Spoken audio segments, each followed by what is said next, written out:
Hi, my name is Robert. Please read the comments in the About section of this video.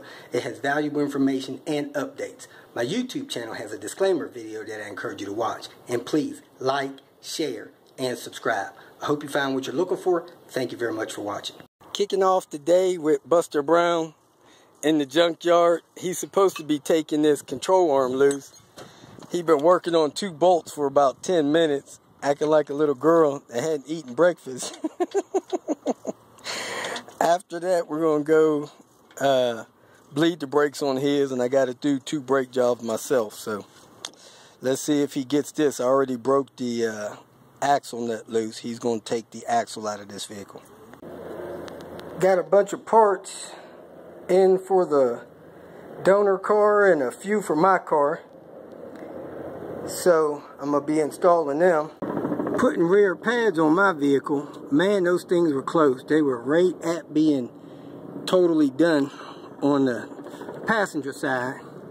And these are the pads I'm going back with. They're supposed to be ceramic and less dust. So you got to put your grease on the back of them so you don't get noise. And then you could bleed them. But this is literally a 30-minute job. Alright, I got the pads in. And I checked the box. These brake pads came with some lubricant in them, so that's cool. Let me button this up and head back out to the junkyard. I got to get a couple of bumpers for somebody. Back out at the junkyard, I know somebody that needs this bumper off of this Ford Aerostall van, whatever you want to call it.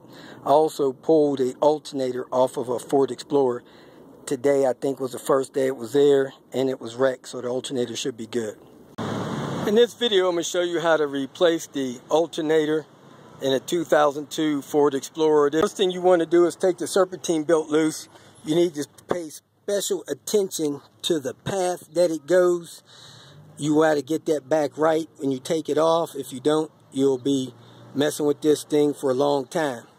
At any rate, you have an idler in the middle. The belt is under the idler. It goes up over what appears to be possibly a power steering pump.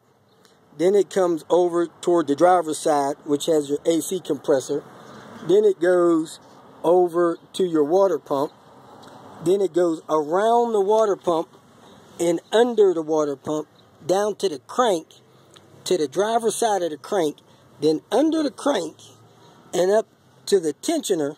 And from the tensioner, it goes straight up to the alternator. Then from the alternator, it goes back down under the idler. So I'll draw a picture of that and post it here.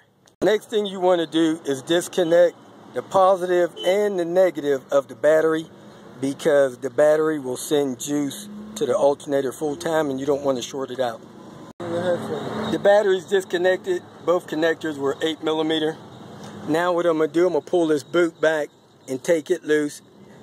I believe it's a 10 and the mounting bolts are 13, and when you get this bracket out of the way, the 13 is under there. You got to put a screwdriver in this clip, pry it out and unplug it, and then you undo this connection here. That's a 10mm. That you'll touch them out like this. Alright, so I got this off, got that loose. I pulled that bracket off there. Then all of these are 13mm. They're pretty tight, so you have to pull them off. And now I'm putting a replacement one in from the salvage yard.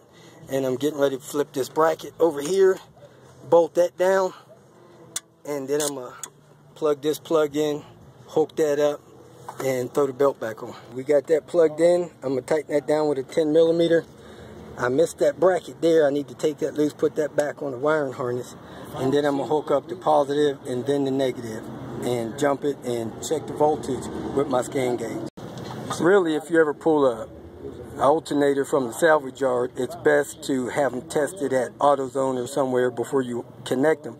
But I pulled this one out of a wrecked vehicle, so I had the confidence that it was working. Okay, I'm going to reach down there to that tensioner and put a 3/8 inch socket on there, pull the tension loose, and wrap this belt around the idler, because that's what I untucked it from. Okay, the belt's on. As you can see, it's under the idler. Now I'm going to go ahead and back up and jump him so he can get this thing started. Then I'm going to plug my scan gauge in and check the voltage. Okay, the scan gauge is connecting. We're going to see the volts. 13.7. We're doing good. Okay, to wrap up today, I'm going to go ahead and replace the rear brakes and rotors on this Jaguar. And I already got the parts in. Just got to knock it out real quick. Most of these European cars are the same. You knock the 15mm bolts loose on the back. You pop this spring. You compress the piston as far as you can. If the parking brake's not set, this drum will slide right off. Slide the new one on and reverse your steps. Okay, rotor slid back on. I greased the back of it where it contacts to the hub so it don't rust on there. I got the back of the pads greased and the retaining clip in. I'm gonna put the wheel in and drop it down. I'm all done. All done. It's a shame you need so few tools to do a job that they charge so much for. Because I got the 15mm, the grease, the anti-seize, the Loctite, the flat tip screwdriver, tools to jack the car up, jack stand to support it, lug nut wrench, and a C-clamp. And man, you do the whole brakes. Now that I'm all done, I wish I had somebody to test drive it for me. I just don't like test driving my own brake jobs, but I guess I got to do it. Well, I drew the short straw, had to take it for a test drive. So that's 2 cars I had to drive after doing brakes today. At any rate, we're all done. Going to hit the road in the morning. Rumor has it some lady drove through the lobby of my post office. So I'm going to go see what that looks like. Yep, that was it. Some elderly lady drove right through the front doors of our post office. So they got it all boarded up. No mail for me. If you feel that this information was useful, please like it and share it with your social media friends. You can subscribe to my channel so that you will get notifications of future videos that I post. You can follow me on Twitter, and if you need to contact me directly, please visit my website. And if you have any questions, leave them below, and someone or myself will reply to them. Again, thank you very much for watching.